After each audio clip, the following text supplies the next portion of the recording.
Hindi na raw makatiis ang mga bigating negosyante sa ingay sa politika. At dahil tablado na ng militarang ideya ng junta, ay gusto raw nilang maging stabilizer ng gobyerno. Si ultra-bilyonaryo Ramon Ang. At narito ang agenda report ni Ivy Reyes.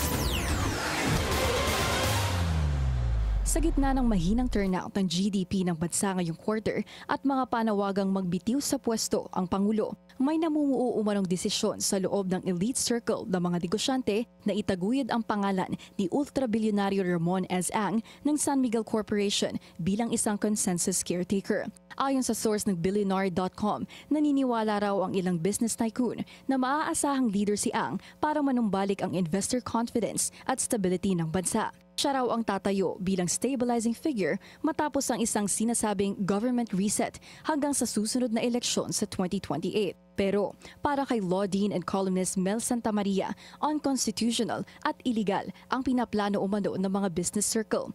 Sa panayam ng Billionaire News Channel kay Santamaria, wrong timing daw ang mga ganitong galawan dahil mas malala ang magiging resulta ng ganitong pagpapalit liderato. Sinubukan nating kunan ng pahayag ang Malacanang tungkol dito pero hindi pa ito sumasagot sa ngayon.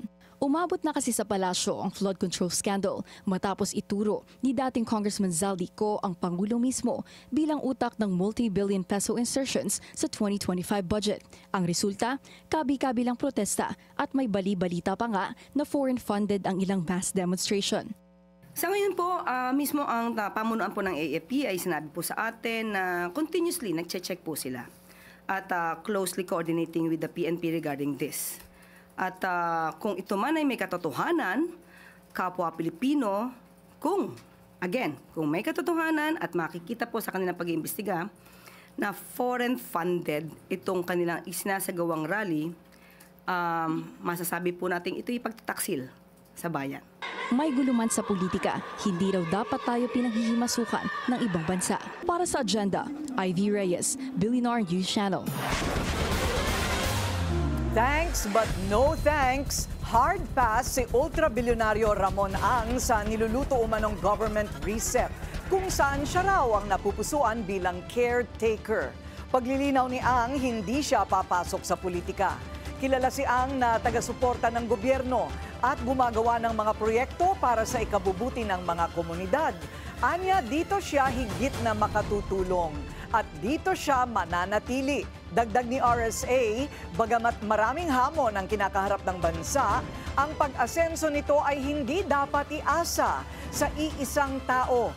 Nagpasalamat din si Ang na San Miguel boss sa lahat ng sumusuporta sa kanya. Manatiling nakatutok sa Billionaire News Channel. Sumubaybay sa aming social media accounts at mag-subscribe sa aming YouTube channel para sa mga bago at eksklusibong balita.